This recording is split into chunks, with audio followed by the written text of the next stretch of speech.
پورا بیسمنٹ اندھیرے میں ڈوبا ہوا تھا، بالکل اس کی قسمت کی طرح۔ اس نے کبھی خواب و خیال میں بھی نہیں سوچا تھا کہ اس کی زندگی ایسی بدترین ہو جائے گی۔ وہ مسلسل 2 دن سے یہاں قید تھی، اور یہ کوئی چھوٹی بات نہیں تھی۔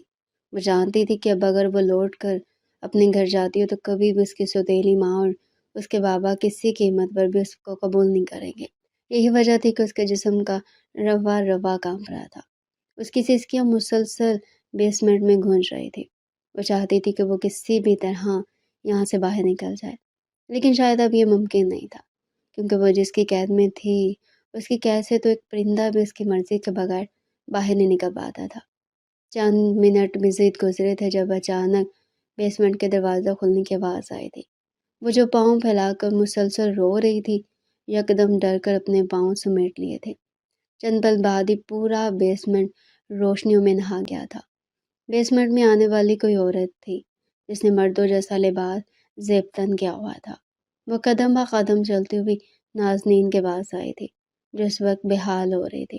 اس نے سفید یونیفارم پہنا ہوا تھا جو 2 دن پہلے وہ کالج پہن کر گئی تھی۔ یکدم بیسمنٹ میں روشنی ہونے کے باعث اس کی آنکھیں چندے آ گئی تھی۔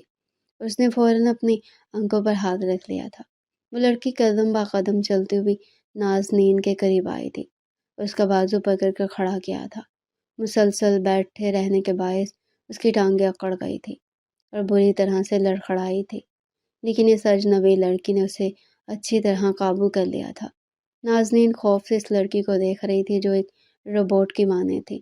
نہ چہرے پر کوئی احساس تھا اور نہ ہی منہ میں زبان۔ وہ نازنین کو گھسیٹنا شروع ہو گئی تھی، جبکہ نازنین کی سسکیاں عروج پر تھی۔ وہ منت کرنے والے انداز میں بولی تھی، خدا کے لیے مجھے چھوڑ دو، میرے ساتھ ایسا ظلم کیوں کر رہے ہو آپ لوگ؟ میں جانتی ہوں میں نے غلط کیا ہے، میں معافی مانگنے کے لیے بھی تیار ہوں، میری بات سنو۔ مگر وہ لڑکی شاید بہری تھی، اس کو نازنین کی آواز بھی نہیں آ رہی تھی۔ وہ گھسیٹ کو اس کو باہر لے آئی تھی، جبکہ کھلی فضا میں یکدم نازنین نے گہرا سانس بھرا تھا۔ بیسمنٹ سے نکلتے ہی ایسا محسوس ہوتا تھا جیسے اس کی سانس بحال ہوئی ہے۔ وہ لڑکی ٹہر نہیں رہی تھی، بلکہ بیسمنٹ سے اسے سیدھا حویلی کے اندر لے کر داخل ہوئی تھی۔ وہ حویلی نہیں بلکہ کوئی عالیشان محل تھا۔ اس کی خوبصورتی کو دیکھ کر چند پل کے لیے نازنین کی آنکھوں میں ستائش ابھرے تھے، مگر جیسے ہی نگاہ صوفے پر بیٹھے شخص پر گئی تھی، اس کے قدموں تلے سے زمین نکل گئی تھی، یعنی وہ ایک بار پھر اس درندے کے چنگل میں پھنسنے والی تھی۔ اس لڑکی نے بے ساختہ اسے سامنے بیٹھے بلال باجوہ کے قدموں میں پھینکا تھا۔ وہ سیدھا جا کر اس کے قدموں میں گری تھی۔ اس نے ضبط سے آنکھیں مینچی تھی۔ اس نے کبھی تصور بھی نہیں کیا تھا کہ اس کی زندگی میں ایسا وقت بھی آئے گا۔ بے شک اس نے بہت اذیت بھری زندگی گزاری تھی، اس کو محض ذلت کے علاوہ اور کچھ حاصل نہیں ہوا تھا، لیکن اس نے کبھی نہیں سوچا تھا کہ وہ کسی غیر مرد کے قدموں میں اس طرح پھینکی جائے گی۔ اس کا سر جھکا ہوا تھا اور مسلسل آنکھوں سے آنسو نکلتے جا رہے تھے۔ 2 دن کی بھوک اور پیاس اس پر اس قدر حاوی ہوئی تھی کہ وہ چند پل بعد ہی وہیں بے ہوش ہو گئے تھے۔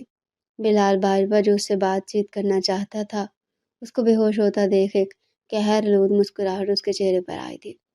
اس نے سامنے کھڑی اس لڑکی کو اشارہ کیا تھا اور فوراً نازنین کو اپنے کمرے میں پہنچانے کا بولا تھا۔ وہ خود سیدھا آفس کی طرف گامزن ہو گیا تھا۔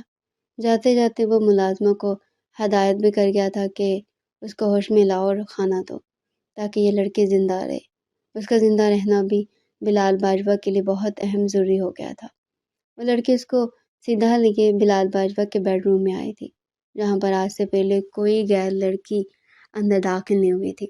ہاں، اس کی ماں اس کمرے میں ضرور آئی تھی، اس کی چھوٹی بہن بھی یہاں آئی تھی، لیکن کسی غیر لڑکی کو اس نے کبھی بھی اس کمرے میں آنے کی اجازت نہیں دی تھی۔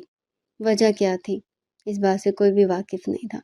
بستر پر لٹانے کے بعد اس لڑکی نے فوراً ایک ڈاکٹر کو کال کی تھی تاکہ اس کی طبیعت کے بارے میں معلوم کیا جا سکے۔ وہ لڑکی کوئی اور نہیں بلکہ بلال باجوہ کے گارڈز میں سے ایک تھی۔ بعض اوقات کچھ معاملات ایسے آ جاتے ہیں جب ایک لیڈی گارڈ کی بھی ضرورت پڑتی تھی، جس کے باعث اس نے حیا نظام کو رکھا ہوا تھا، جو اس کے بہت کام آتی تھی۔ وہ ہر وقت خاموش رہتی تھی، نہ زیادہ بات کرتی تھی اور نہ ہی زیادہ بات سننا پسند کرتی تھی۔ چند پل بعد ہی ڈاکٹر ریحانہ پہنچ گئی تھی، جس کو ملازمہ لے کر اوپر پہنچی تھی۔ حیا نے فوراً انہیں نازنین کو دیکھنے کے لیے بولا تھا۔ انہوں نے نازنین کا مکمل معائنہ کیا تھا اور صاف ایک بات بتائی تھی، یہ حد سے زیادہ خوفزدہ ہو گئی ہیں اور بھوک اور پیاس کے باعث بے ہوش ہو گئی ہیں۔ ان کا زیادہ سے زیادہ خیال رکھا جائے، بندھن کی طبیعت دوبارہ بھی خراب ہو سکتی ہے۔ چند دوائیاں اور اچھی خوراک دینے کا بول کر وہ وہاں سے چلی گئی تھی۔ نازنین کو دھیرے دھیرے ہوش آنا شروع ہو گیا تھا۔ حیا اس کے پاس ہی موجود تھی۔ ملازمہ کھانے کی ٹرے رکھ کر چلی گئی تھی۔ جیسے اس نے مندی مندی آنکھیں کھول کر چاروں جانب نگاہ گھمائی تو کمرے میں محض حیا ہی موجود تھی اور وہ فوراً ڈر کر بیٹھ گئی۔ ڈر کے مارے اس کی جان نکل رہی تھی۔ وہ یک قدم اٹھ کر بھاگنے کی کوشش کرتی، اس سے پہلے ہی حیا نے اس کی کلائی کو تھام لیا تھا اور اس کو دیکھتے ہوئے دو ٹوک انداز میں بولی تھی، یہاں سے نکلنا تمہارے لیے خطرناک ثابت ہوگا۔ شاید اب تمہاری واپسی کبھی بھی ممکن نہیں ہے، کیونکہ اس کمرے میں آج سے پہلے کوئی غیر لڑکی داخل نہیں ہوئی ہے۔ اگر سر نے تمہیں یہاں بھیجا ہے تو اس میں کوئی ایک بہت بڑی مصلحت چھپی ہوئی ہے۔ خیر، مجھے تم سے زیادہ بات کرنے کی اجازت نہیں ہے، مگر میں تمہیں ایک ہی مشورہ دوں گی، جو غلطی تم کر چکی ہو نا، خاموشی سے اس کی سزا کو بھگتو۔ اگر الجھنے کی کوشش کرو گی تو یہ تمہارے لیے بہت نقصان دہ ثابت ہوگا۔ یہ کہتی حیا نے سامنے رکھی ہوئی ٹرے کو گھسیٹ کر نازنین کے آگے رکھا تھا اور وہ اسے کھانا کھانے کی ہدایت کی تھی۔ 2 دن سے بھوکے رہنے کے باعث کھانے کو دیکھتی اس کی آنکھوں میں چمک آئی تھی اور تمام چیزوں کو فراموش کیے جلدی جلدی کھانا تناول کرنے لگی تھی۔ ان 2 دن کے درمیان ان کو سمجھ آ گیا تھا کہ انسان کی زندگی میں خوراک کتنی ضروری ہے۔ کھانا تناول کرنے کے بعد اس نے بے ساختہ اپنے رب کا شکر ادا کیا تھا۔ وہ ابھی تک کالج کے یونیفارم میں ہی موجود تھی۔ حیا اپنی جگہ سے کھڑی ہوئی تھی اور ملازمہ جو تھوڑی دیر پہلے ایک لباس اس کو تھما کر گئی تھی، وہ صوفے سے اٹھا کر نازنین کی طرف بڑھایا اور اس کو ہدایت کی تھی کہ فوراً کپڑے تبدیل کرو تاکہ میں تمہیں دوائی دے سکوں۔ جبکہ نازنین حیا کو دیکھتے ہوئے اب نرمی سے بولی تھی، میں آپ سے ایک بات پوچھوں؟ اس کا لہجہ معصومیت سے لبریز تھا۔ آخر کو وہ محض 18 سال کی تھی اور 18 سال کی لڑکی بھلا کتنی بڑی ہوتی ہے۔ حیا نے سر کو ہلکی جنبش دی تھی۔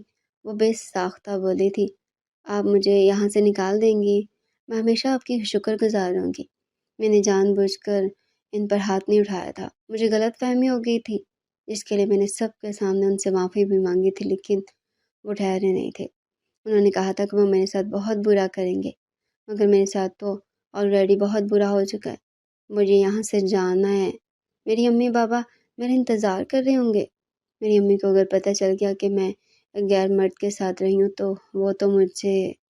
اسے آگے وہ بول ہی نہیں پائی تھی اور چہرہ ہاتھوں میں چھپا کر زاروں کی تار ہونے لگی تھی۔ حیا نے ایک نرم نگاہ اس کے وجود پر ڈالی تھی اور اس کو دیکھتے ہوئے سنجیدگی سے بولی تھی، ایک مشورہ دوں تمہیں؟ وہ جو رو رہی تھی چند پل کے لیے خاموش ہوئی تھی اور حیا کو سوالیہ نگاہوں سے دیکھنے لگی تھی۔ میں جانتی ہوں تمہاری ماں ایک سوتیلی عورت ہے اور ایک سوتیلی ماں کبھی بھی اس طرح غائب ہوئی لڑکیوں کو قبول نہیں کرتی اور نہ یہ معاشرہ قبول کرتا ہے۔ تم اس گھر سے نکل کر باہر جاؤ گی تو محض لعن طعن کے علاوہ کوئی تمہیں کچھ حاصل نہیں ہوگا۔ تمہارا باپ تمہیں دھکے مار کر اپنے گھر سے نکال دے گا، کیونکہ وہ اپنی دوسری بیوی کے عشق میں مبتلا ہو چکا ہے۔ اس نے تو محض 1 گھنٹہ تمہیں تلاش کیا تھا، اس کے بعد یہ گمان کر لیا تھا کہ تم کسی آشنا کے ساتھ بھاگ گئی ہو۔ اب اگر تم 2 ہی دن میں لوٹ کر اپنے باپ کے پاس جاؤ گی تو تمہیں کیا لگتا ہے وہ تمہیں قبول کریں گے؟ تمہیں اپنے سینے سے لگائیں گے؟ نازنین کی آنکھوں میں نمی چبکنے لگی تھی۔ بے شک نازنین، یہ تلخ حقیقت ہے، مگر ایسا ہی ممکن ہے۔ اس لیے بہتر ہوگا کہ تم بلال باجوہ سے معافی مانگو اور اسے درخواست کرو کہ وہ تمہیں اپنا لے، ورنہ تمہاری زندگی تباہ ہو جائے گی۔ یہ کہہ کر اس نے رخ پھیر لیا تھا، جس کا مطلب تھا کہ وہ مزید بات نہیں کرے گی۔ نازنین کا پورا وجود ایسا محسوس ہوتا تھا جیسے بت بن گیا ہو۔ وہ حیران نگاہوں سے حیا کو دیکھ رہی تھی۔ جو باتیں اس نے کہی تھی وہ بالکل درست تھی۔ اس پہلو کے بارے میں وہ تو اس نے سوچا ہی نہیں تھا۔ اچانک ہی وہ آواز کے ساتھ رونا شروع ہو گئی تھی اور روتے روتے زمین پر بیٹھ گئی تھی۔ حیا نے ضبط سے آنکھیں میچی تھی اور ایک بار نظر نازنین پر ڈال کر باہر کی طرف بڑھ گئی تھی۔ وہ بھی دروازہ کھولتی اس سے پہلے نازنین بولی تھی، میں کسی کو معاف نہیں کروں گی۔ میری زندگی کو تباہ کرنے میں سب کا ہاتھ ہے، اللہ سب کو دکھائے گا۔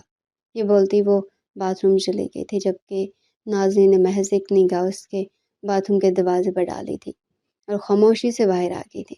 وہ چاہ کر بھی نازنین کی مدد نہیں کر سکتی تھی۔ وہ بلال باجوہ کے غلام تھی، اس کا حکم ماننا اس پر لازم تھا۔ ہاں، وہ اس کے ہر کالے کام سے واقف تھی، لیکن بے انتہا بے بس تھی۔ وقت دھیرے دھیرے گزرنے لگا تھا۔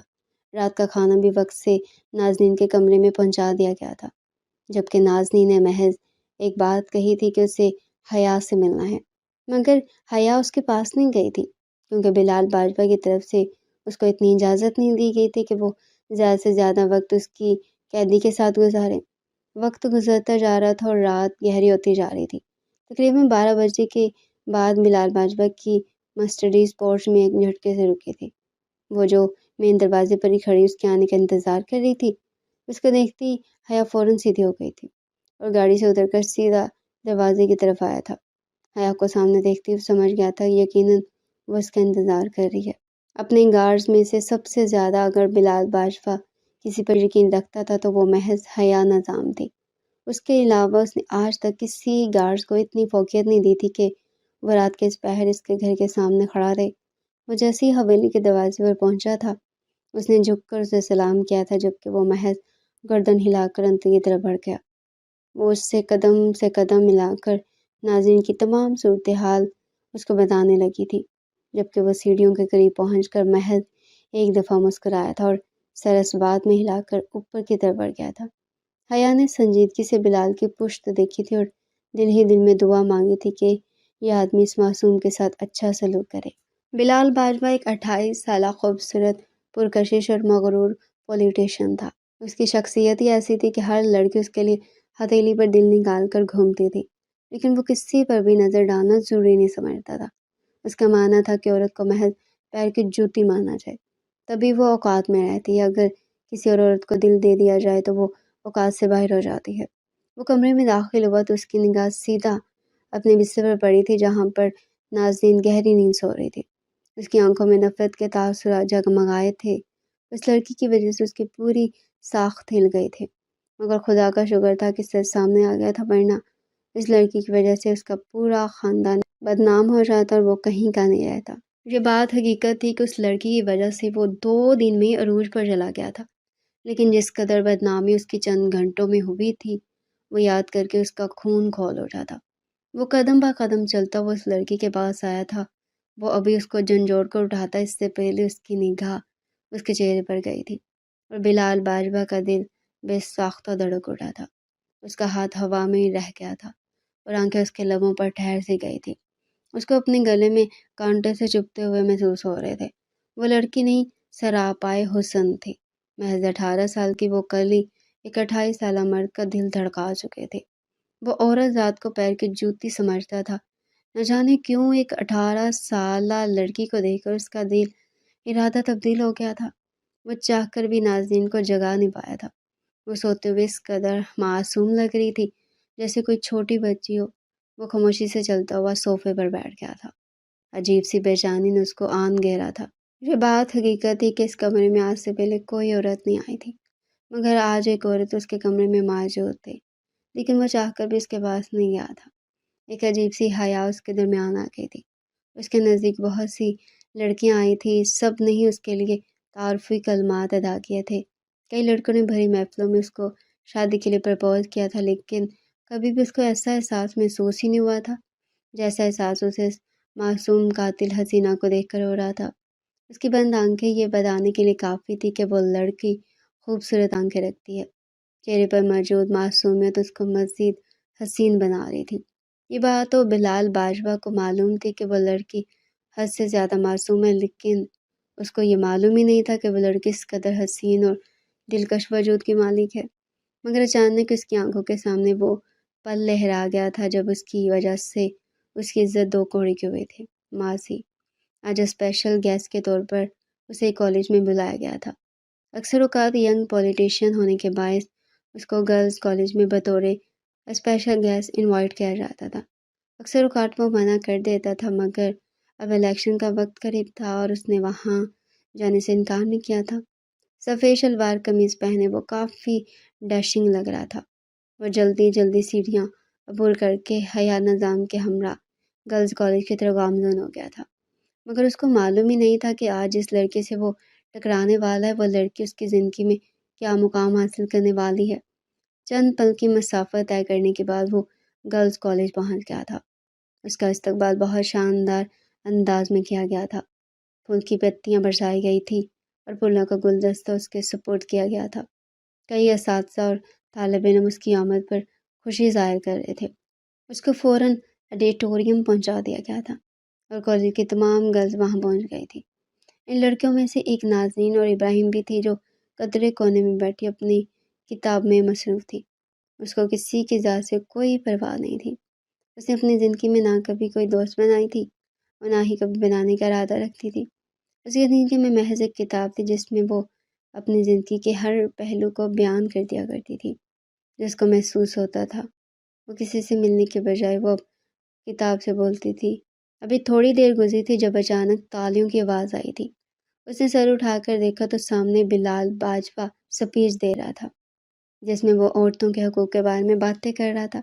جبکہ نازنین سر جھٹک گئی تھی۔ وہ کسی پولیٹیشین کو پسند نہیں کرتی تھی۔ اس کا کہنا تھا یہ سب دو گلے ہوتے ہیں، ووٹ کے وقت تو یہ سب آ جاتے ہیں، لیکن جب ہمیں ان کی ضرورت ہوتی ہے تب ان کا وجود کہیں بھی موجود نہیں ہوتا۔ اسی لیے وہ بے حد خاموشی سے آڈیٹوریم سے باہر آئی تھی۔ اس کا رخ واش روم کی طرف تھا۔ گرمی کے باعث اس نے منہ دھونے کے بارے میں سوچا تھا، لیکن اس کو معلوم ہی نہیں تھا کہ اس دوران اس کے ساتھ کیا واقعہ پیش آنے والا ہے۔ کئی دنوں سے ایک مسئلے پر زیر بحث ہو رہا تھا۔ ٹیچرز کے واش روم الگ بنائے گئے تھے جبکہ اسٹوڈنٹس کے واش روم الگ تھے، مگر پولیٹیشین کے آنے کے باعث ٹیچرز نے جو واش روم مختص کیا گیا تھا اس پر سے ان کی پلیٹ ہٹا دی گئی تھی تاکہ کالج کا امپریشن اچھا پڑے، اور محض ایک غلط فہمی نے بھی اس کی زندگی کو تباہ کر دیا تھا۔ اس نے جب دونوں ہی دروازوں پر پلیٹس گرنے کی دھمکی دی تو وہ اسٹوڈنٹ کے واش روم کے استعمال کے بجائے ٹیچرز کے واش روم میں چلے گئے تھے۔ اور اسی دوران بلال باجوہ بھی کافی تھک گیا تھا اور واش روم کی طرف حیا کے ساتھ آیا تھا۔ دو ٹیچرز بھی ان کے ساتھ ہی موجود تھے۔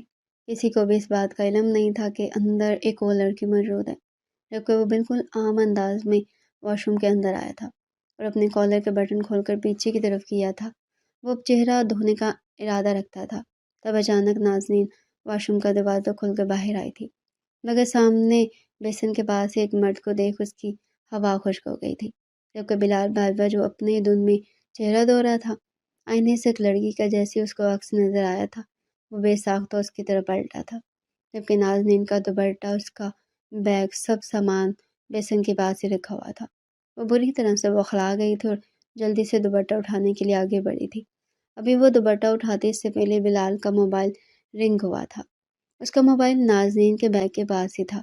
وہ اپنا ہاتھ بڑھاتا اس سے پہلے ہی نہ جانے نازنین کو کیا ہوا تھا کہ اس نے بنا سوچے سمجھے بلال کے چہرے پر ایک تھپڑ رسید کر دیا تھا اور غصے سے بولی تھی، شرم آنی چاہیے آپ جیسے پولیٹیشین کو جس کے اندر غیرت نام کی شے نہیں ہے۔ اگر نظر آ گیا کہ ایک لڑکی یہاں موجود ہے تو اب رخ تبدیل کر دیں تاکہ آپ میرا دوپٹہ مجھ سے چھیننا چاہتے ہیں۔ وہ یہ بولتی اپنے گرد اپنا دوپٹہ پھیلا گئی تھی، جبکہ واش روم میں سے ایک لڑکی کی آواز آتی حیا نے دروازہ کھول دیا تھا۔ باہری ٹیچرز اور کچھ اساتذہ کھڑے ہوئے اندر کا منظر دیکھ رہے تھے۔ سب کے چہرے پر حیرانگی آ گئی تھی۔ چند پل لگے تھے اور اس کی عزت مٹی میں مل چکی تھی۔ نازنین روتے ہوئے باہر آئی تھی اور ایک فیمیل ٹیچر کے گلے لگ گئی تھی اور زاروں کے تار روتے ہوئے بولی تھی، انہوں نے میرے ساتھ بدتمیزی کرنے کی کوشش کی ہے۔ میں دوپٹہ اٹھا رہی تھی اور یہ میرا دوپٹہ مجھ سے چھیننا چاہتے تھے۔ اس کی آواز لڑکھڑاہٹ کا شکار تھی، جبکہ بلال باجوہ کی آنکھیں لال انگار ہو گئی تھی۔ وہ غصے سے باہر آیا تھا اور نازنین کو دیکھتے ہوئے چلا کر بولا تھا، اپنی اوقات دیکھ کر بات کیا کرو لڑکی، میں تمہارا دوپٹہ نہیں بلکہ اپنا موبائل اٹھا رہا تھا۔ یہ ٹیچرز واش روم ہے، تم یہاں کیا کر رہی تھی؟ اس نے پلیٹ کی طرف دھیان دیا تو اب وہاں ٹیچر کی پلیٹ لگی ہوئی تھی۔ یہ سب کیا تماشا تھا؟ اس کی سمجھ سے بالا تر تھا۔ وہ ہمت کر کے دوبارہ بولی تھی، مگر جب میں یہاں آئی تھی تو یہاں پر اسٹوڈنٹ کی پلیٹ موجود تھی اور آپ نے میرا دوپٹہ۔ وہ مزید کچھ کہتی اس سے پہلے بلال باجوہ غصے سے دہاڑا تھا، میں کیوں تمہارا دوپٹہ اٹھاؤں گا؟ کیا تم نے دیکھا نہیں تھا وہاں میرا موبائل رکھا ہوا تھا؟ کیا ابھی واش روم کے اندر موبائل رنگ نہیں ہوا تھا؟ اس کا غصہ ساتھ میں آسمان پر پہنچا ہوا تھا۔ وہ ضبط کی انتہا پر تھی، اس کی عزت اور داؤں پر لگی ہوئی تھی۔ وہ چاہتا تو خاموشی سے چلا جاتا اور پیچھے سے ناظرین کی زندگی کو تباہ کر سکتا تھا، لیکن اگر ابھی اور اپنی طرف سے صفائی پیش نہ کرتا تو اس کے لیے بہت مشکلات ہو سکتی تھی۔ اسی لیے اس نے خاموش نہیں رہنا تھا۔ وہاں موجود ایک لڑکی جو کافی شوق طبیعت تھی، اس نے فوراً ہی ویڈیو بنانا شروع کر دی تھی اور یہی سے ناظرین کی بربادی کا آغاز ہوا تھا۔ فوراً ہی جانچ پڑتال کی گئی تھی اور جب موبائل چیک کیا گیا تھا تو واقعی اس پر کال آ رہی تھی اور ناظرین ایک دم چپ ہو گئی تھی۔ یہ بات حقیقت تھی کہ واش روم میں رنگ ہو رہی تھی، لیکن وہ بخلاہٹ میں کسی طرف بھی دھیان نہیں دے پائی تھی اور بلا وجہ ہاتھ اٹھا گئی تھی، یعنی کہ وہ بہت معصوم تھی اور نہ ہی اس میں اتنی چالاکی تھی، بلکہ وہ تو کسی کو غصے سے دیکھتی بھی نہیں تھی، مگر یہ عمل اس سے بے ساختہ ہوا تھا۔ شاید اپنی عزت کو بچانے کی خاطر وہ الیکشن کر گئی تھی، لیکن اس کو معلوم ہی نہیں تھا کہ یہ الیکشن اس کے لیے کتنا برا ثابت ہونے والا ہے۔ پرنسپل میڈم نے فوراً ان سے معافی تلافی کی تھی اور ناظرین کو فوراً ہی آگے پیچھے ہونے کا حکم دے دیا تھا، لیکن بلال باجوہ کا پارا ساتویں آسمان پر پہنچا ہوا تھا۔ چند ثانیے گزرے تھے جب اچانک حیا نظام کا فون بجنا شروع ہو گیا تھا، اور جب اس نے اپنا موبائل چیک کیا تو اس کا دماغ خراب ہو چکا تھا، کیونکہ وہ ویڈیو چند پل میں ہی کئی ویوز حاصل کر چکی تھی اور اب سب لوگ اس ویڈیوز کے بارے میں باتیں کرنا شروع ہو چکے تھے۔ وہ ایک پولیٹیشین تھا اور جلدی اس کو کرسی بھی حاصل ہونے والی تھی، لیکن اس ایک ویڈیو نے اس کے لیے بہت بڑا عذاب نازل کر دیا تھا۔ خدا کا شکر تھا کہ پرنسپل میڈم، اساتذہ اور حیا نظام وہاں موجود تھے، جبکہ ناظرین نے بھی باقاعدہ ایک چھوٹی سی ویڈیو پرنسپل میڈم کے آفس میں بیٹھ کر بنائی تھی، جس میں اس نے یہ بات کلیئر کی تھی کہ یہ حقیقت نہیں ہے، محض غلط فہمی کے عوض اس نے تھپڑ مار دیا تھا، جس کے باعث اس کی عزت جو اب خراب ہونے والی تھی بہت مشکل سے بچ گئی تھی، مگر وہ تھپڑ وہ کسی قیمت پر بھول نہیں سکتا تھا۔ اس کی ذات کا جو تماشا بنا تھا وہ چاہ کر بھی بھول نہیں پا رہا تھا، اور یہی سوچ کر اس نے 2 دن بعد نازنین کو کڈنیپ کرنے کا تہیہ کر لیا تھا، اور جب گھر لوٹ کر آئی تھی تو اس کی ماں اور اس کے باپ کو اس کا خوب سنایا تھا۔ ماں نے تو کئی تھپڑ بھی اس کو جھڑ دیے تھے کہ بے وجہ تماشا لگانے کی ضرورت کیا تھی تمہیں، شرم نہیں آئی ایک مرد ذات پر ہاتھ اٹھاتے ہوئے، جبکہ وہ کچھ بول ہی نہیں پائی تھی۔ وہ تو یہ بھی نہیں بتا پائی تھی کہ اس کی حالت کیسی ہو رہی ہے۔ اس کو بھی ایک سہارے کی ضرورت تھی، اس جس کو وہ اپنی تکلیف بتا دیتی، مگر اس کی ماں جب اس کی ہی نہیں تھی تو بھلا وہ کسی کو کیا ہی اپنی تکلیف بول پاتی۔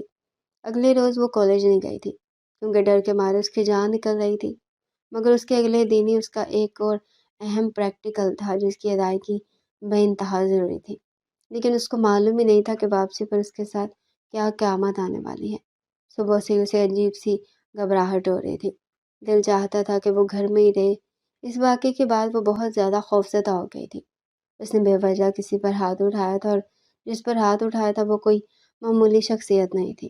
بلال باجوہ کی آنکھیں آج بھی اس کی آنکھوں کے سامنے گردش کر رہی تھی۔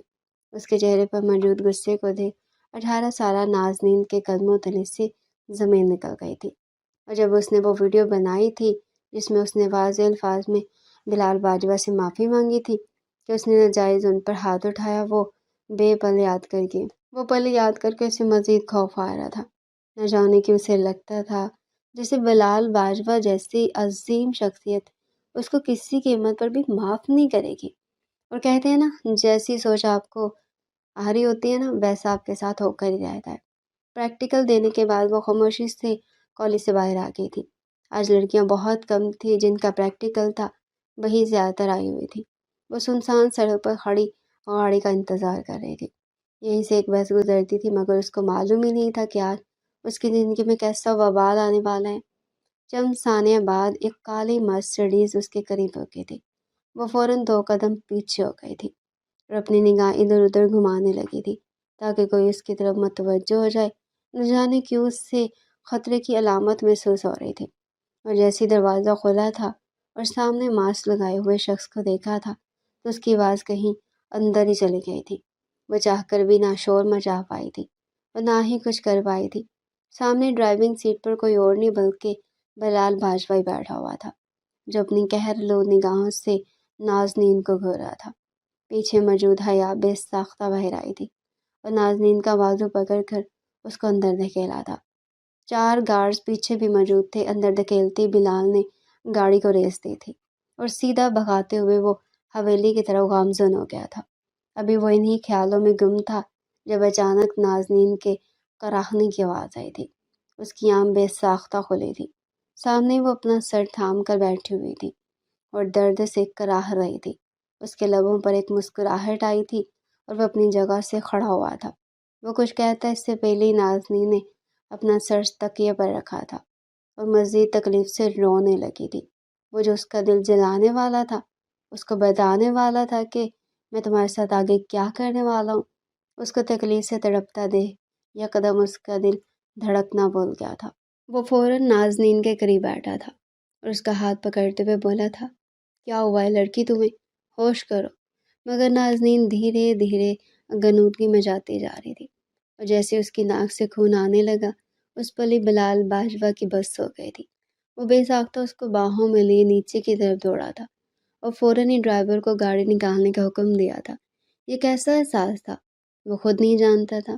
اس لڑکی نے اس کی عزت کو خراب کیا تھا، اس کی ساخت کو ہلانے کی کوشش کی تھی، بے وجہ اس کے چہرے پر تھپڑ مارا تھا۔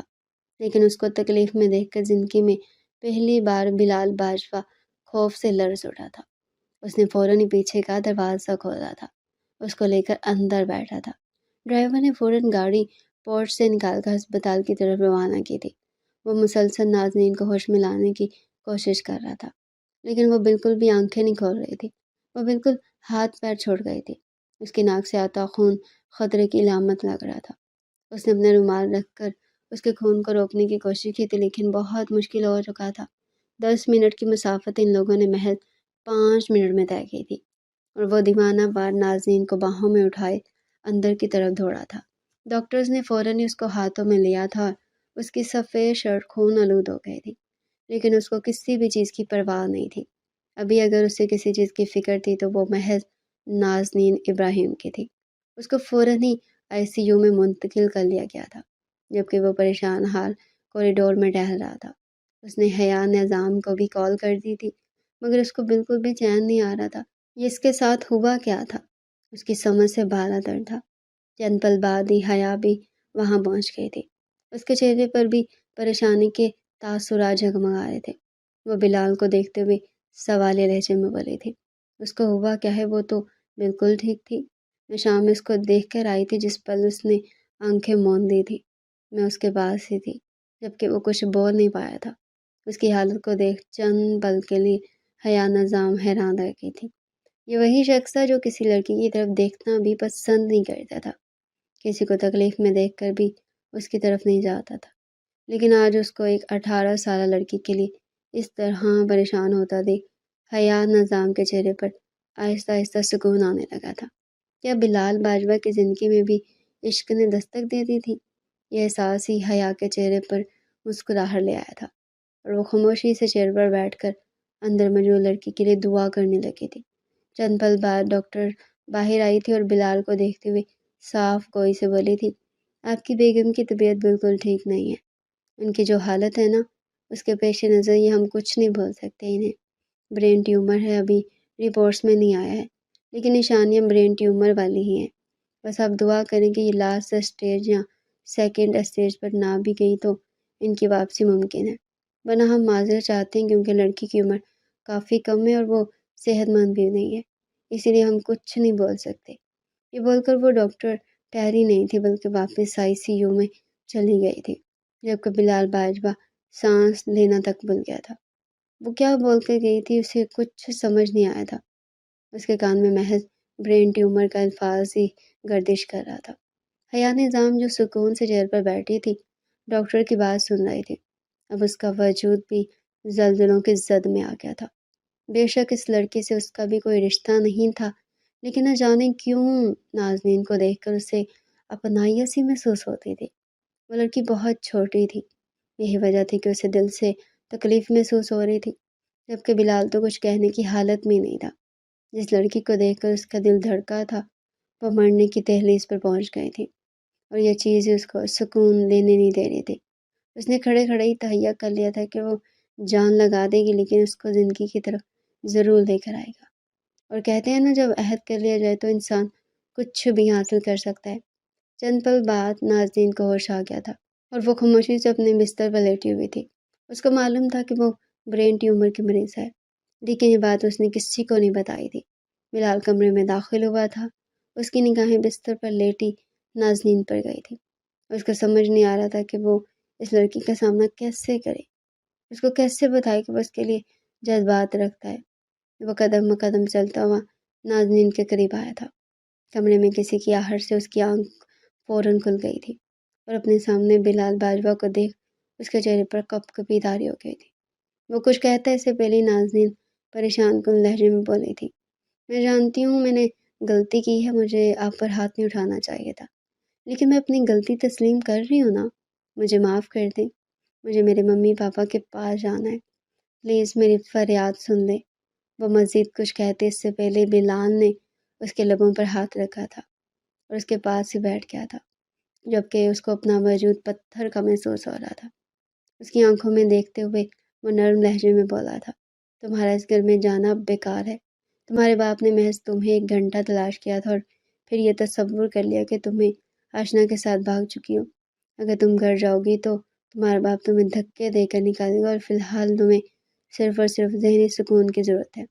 میں جانتا ہوں میں نے تمہارے ساتھ غلط کیا ہے، مجھے تمہیں اغوا نہیں کرنا چاہیے تھا، مگر تمہاری بھی غلطی شامل تھی، مگر میں اپنی غلطی اب تسلیم کر رہا ہوں۔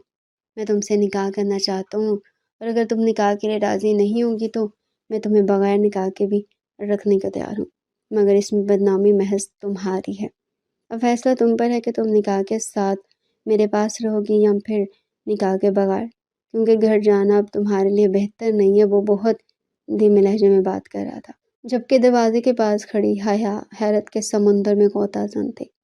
اس کو یقین نہیں آ رہا تھا یہ کوئی اور نہیں بلکہ بلال باجوہ ہے، جس کے لیے محض اپنی ذات ضروری ہے۔ لیکن آج وہ پہلی بار ایک ایسی لڑکی کو معاف کر رہا تھا جس نے اس کے منہ پر تھپڑ مارا تھا، جس نے بلال باجوہ جیسی شخصیت کی عزت کو خراب کرنے کی کوشش کی تھی۔ لیکن وہ جانتی نہیں تھی کہ محبت انسان کو سر جھکانے پر مجبور کر دیتی ہے۔ پھر محبوب کے علاوہ کچھ نظر نہیں آتا، نہ عزت اور نہ ہی مرتبہ۔ نازنین بالکل چپ ہو گئی تھی۔ کئی حد تک بلال باجوہ کی بات درست تھی، وہ اگر اب گھر جاتی تو نہ اس کا باپ اس کو قبول کرتا اور نہ ہی اس کی ماں۔ یہ بات وہ بھی بہت اچھے طریقے سے جانتی تھی کہ اس کی سوتیلی ماں اس سے کتنی نفرت کرتی ہے، اور اس نفرت کی آگ میں اس نے اس کے سگے باپ کو ہی اس کے خلاف کر دیا ہے۔ چند ثانیے سوچنے کے بعد اس نے بلال باجوہ کی طرف دیکھا تھا اور کپ کپاتی آواز میں بولی تھی، آپ مجھ سے نکاح کیوں کرنا چاہتے ہیں؟ اب تو مجھ سے نفرت کرتے ہیں؟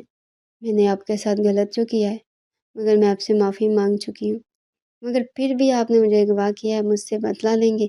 تو وہ بہت معصومیت سے بول رہی تھی، جبکہ بلال باجوہ نے محض ایک نگاہ اس معصوم چھوٹی سی گڑیا پر ڈالی تھی اور سر نفی میں ہلاتے ہوئے بولا تھا، میں تم پر کوئی ظلم و زیادتی نہیں کروں گا اور نہ ہی تم سے بدلہ لینے کے لیے شادی کر رہا ہوں، بس میں اپنی غلطی کا ازالہ کرنا چاہتا ہوں۔ مجھے تمہیں اغوا نہیں کرنا چاہیے تھا، میرا ساتھ قبول کرو گی؟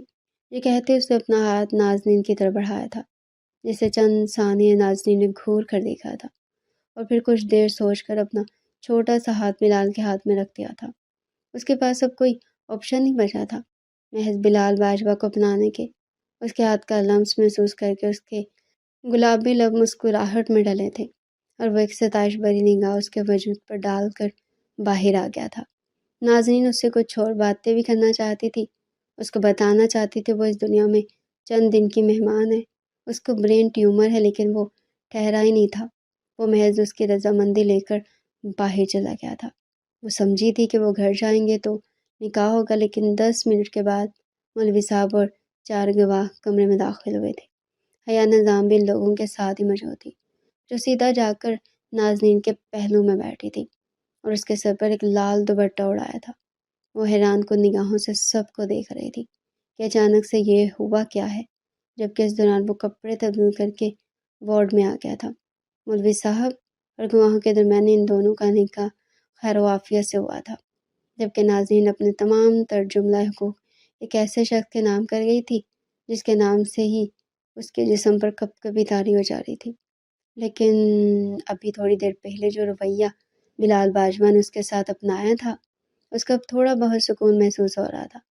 اس کا دل چاہتا تھا کہ اب اس کی زندگی تھوڑی بہتر ہو جائے گی۔ جو چند دن اس کی زندگی کے بچے ہیں نا وہ سکون سے گزارے گی۔ نکاح ہونے کے بعد وہ تہیہ کر چکی تھی کہ وہ بلال باجوہ کو لازمی بتانے کی کہ وہ برین ٹیومر کی ملزم۔ چند دن پہلے ہی اس کو یہ بات معلوم ہو گئی تھی، مگر اس نے کسی سے بھی اس کا ذکر نہیں کیا تھا۔ نکاح ہونے کے بعد اس کے ڈسچارج پیپر تیار کروائے گئے تھے اور وہ لوگ حویلی کی طرف گامزن ہو گئے تھے۔ اس کو بلال نے ہی تھام رکھا تھا۔ گاڑی ایک جھٹکے سے پورچ میں رکی تھی جب حیا فوراً اس کا دروازہ کھول گئی تھی، مگر اس نے سر انکار میں ہلایا تھا اور نازنین کو بے ساختہ اپنی باہوں میں اٹھا کر اپنے کمرے کی طرف بڑھ گیا تھا۔ حیا نے ایک مسکراتی نگاہ ان دونوں کی پشت پر ڈالی تھی اور سر جھکا کر کوارٹر چلی گئی تھی۔ وہ شرم سے پانی پانی ہو چکی تھی، جبکہ بلال باجوہ کے چہرے پر کوئی احساس نہیں تھا۔ وہ بے ساختہ اس کی طرف دیکھتے ہوئے گھبرائے لہجے میں بولی تھی، آپ کی گارڈ بھی موجود تھی، اس نے دیکھا ہے آپ یہ کیا کر رہے ہیں، مجھے نیچے اتاریں۔ وہ دبی دبی آواز میں چلائی تھی، جبکہ بلال باجوہ کے چہرے پر ایک دم ایک مسکراہٹ آئی تھی اور وہ اس کو نظر انداز کیے سیدھا کمرے میں لے کر آیا تھا اور بہت احتیاط سے اسے بستر پر بیٹھایا تھا۔ وہ بھی ڈریسنگ روم میں جاتا اس سے پہلے نازنین نے اس کا ہاتھ تھام لیا تھا۔ اس کی طرف دیکھتے ہوئے بولی تھی، مجھے آپ کو کچھ بتانا ہے، دراصل مجھے برین ٹیومر۔ وہ مزید کچھ کہتے اس سے پہلے بلال نے اس کے لبوں پر ہاتھ رکھا تھا اور سر نفی میں ہلاتے ہوئے بولا تھا، کچھ بتانے کی ضرورت نہیں ہے، مجھے سب پتہ ہے، تم بس اپنا خیال رکھو، میں سب سنبھال لوں گا۔ وہ آہستگی سے بول کر ڈریسنگ روم میں چلا گیا تھا، جبکہ نازنین حیران تھی کہ یہ اسی زندگی میں اچانک سے کیسا بدلاؤ ہوا۔ پہلے اسے اس کا آنا، اس کا اغوا کرنا، 2 دن تک نہ کھانا دینا، نہ پانی دینا، اب اندھیری کوٹری میں بند کر دینا اور اب اچانک سے اس سے نکاح کر لینا، اور اب یہ نرمی اس کی سمجھ سے بالا تر تھی۔ مگر اس کو معلوم ہی نہیں تھا وہ لڑکی پہلی نظر کی محبت بن چکی تھی، اور کہتے ہیں نا پہلی نظر کی محبت انسان کو کبھی حاصل ہی نہیں ہوتی۔ بے وقت دھیرے دھیرے گزرنا شروع ہو گیا تھا۔ نازنین کے لیے وہ دیوانہ ہوتا جا رہا تھا۔ کچھ دن بعد اس کی شدت بڑھتی جا رہی تھی، لیکن وہ بھی جانتا تھا کہ جلد یا بدیر وہ نازنین کو کھو دے گا، کیونکہ جس بیماری میں وہ مبتلا تھی اس کا کوئی علاج اس کو مل ہی نہیں رہا تھا۔ اس کو لے کر امریکہ تک گیا تھا۔ اس کو معلوم ہوا تھا کہ وہاں پر اس کا علاج بہترین طریقے سے کیا جاتا ہے، لیکن شاید یہ ممکن ہی نہیں تھا۔ وہ لوگ امریکہ کی سرزمین پر قدم رکھنے کے بعد سیدھا اپنے فلیٹ پر گئے تھے۔ نازنین بہت خوش تھی۔ اس کا دوران بلال باجوہ نے اس کو اتنی محبت دی تھی کہ وہ حیران رہ گئی تھی۔ اس کو یقین ہی نہیں آتا تھا کہ اس کی زندگی اس طرح تبدیل بھی ہو سکتی ہے، لیکن اس معصوم کلی کو معلوم ہی نہیں تھا کہ محض چند دن کا ہے اور اس کے بعد وہ ہمیشہ ہمیشہ کے لیے آنکھیں بند کر جائے گی۔ وہاں پہنچنے کے بعد اس نے فوراً اس کا علاج شروع کر دیا تھا، جبکہ نازنین اس کو صرف مسکرا کر دیکھتی تھی۔ آج صبح سے اس کا دل بہت گھبرا رہا تھا، ایسا لگتا تھا جیسے وہ کچھ کھونے والا ہے، اور کہتے ہیں نا جب کسی چیز کا احساس ہو جائے تو تب وہ ہو کر ہی رہتا ہے، خاص کر کے اپنے محبوب کے لیے احساس انسان کو کبھی غلط نہیں ہوتا۔ وہ گھر میں داخل ہوا تو نازنین اپنا سر پکڑ کر تکلیف سے کراہ رہی تھی۔ اس کی آواز بلند سے بلند تر ہوتی جا رہی تھی۔ وہ بے ساختہ اس کی طرف بڑھا تھا، جبکہ نازنین نے اس کے اپنے قریب دیکھ کر ایک مسکراتی نگاہ اس کے وجود پر ڈالی تھی۔ سر درد کے مارے پھٹتا جا رہا تھا، مگر پھر بھی وہ نکاہت زدہ آواز میں بولی تھی، میں نے بچپن سے لے کر بڑے ہونے تک بہت تکلیف برداشت کی ہے بلال، لیکن آخری وقت میں مجھے میرے اللہ نے میری تمام تکلیفوں کا صلہ دے دیا ہے آپ کی صورت میں، اللہ آپ کو لمبی زندگی دے۔ یہ کہتی وہ اس کی باہوں میں جھول گئی تھی۔ اس کا پورا وجود ٹھنڈا پڑ چکا تھا، جبکہ بلال باجوہ دیوانہ وار اس کو لے کر ہسپتال بھاگا تھا، لیکن پہنچنے میں کافی دیر ہو گئی تھی۔ وہ اپنی محبت ہار گیا تھا۔ وہ جو کچھ بھی چھین کر حاصل کر لیتا تھا، جس کے آگے پوری دنیا جھکتی تھی، آج وہ اپنی محبت ہار گیا تھا، جس نے کبھی زندگی میں کسی لڑکی کی طرف آنکھ اٹھا کر نہیں دیکھا تھا، کیونکہ اس کو ہمیشہ ہی لڑکیوں سے چڑ رہی تھی، اور وہ جو لڑکیوں کو پیر کی جوتی سمجھتا تھا آج ایک لڑکی کے ہاتھوں ہی مکمل برباد ہو گیا تھا۔ اس کو محبت حاصل نہیں ہوئی تھی، اور یہ ازل سے ہوتا آ رہا ہے، پہلی محبت کبھی کامیاب نہیں ٹھہرتی ہے۔ اس کو یقین آ گیا تھا وہ رات اس کے لیے بہت تکلیف دہ تھی، اور وہ تڑپ تڑپ کر رویا تھی۔ اس نے اللہ سے بھیک مانگی تھی کہ اسے اس کی محبت واپس مل جائے، لیکن شاید یہ ممکن نہیں تھا۔ اس کو امریکہ سے پاکستان لے کر آیا تھا۔ اس کی تدفین اس نے پاکستان میں کی تھی۔ اس کے گھر والوں کو بھی اطلاع دے دی گئی تھی کہ اب آپ کی بیٹی اس دنیا میں حیات نہیں ہے۔ بلال باجوہ کی زندگی ادھوری رہ گئی تھی۔ اس کی زندگی میں قیامت تک کا انتظار لکھ دیا گیا تھا۔ اس نے دوبارہ کسی کو نہیں اپنایا تھا، محض انسانی خدمت کے لیے اس نے اپنا آپ وقف کر دیا تھا۔ اس کے گھر والے کئی بار بول چکے تھے کہ تم شادی کر لو، محض ایک لڑکی کے چلے جانے سے زندگی ٹھہر نہیں جاتی، مگر وہ محض ایک بات کہتا تھا، اگر انسان کو محبت حاصل نہ ہو تو پھر آپ سب عورتوں پر حرام ہو چکے ہیں۔ قیامت تک اس کا ہی انتظار کروں گی، وہ صرف میری ہے اور تاحیات میں اس کا رہوں گا۔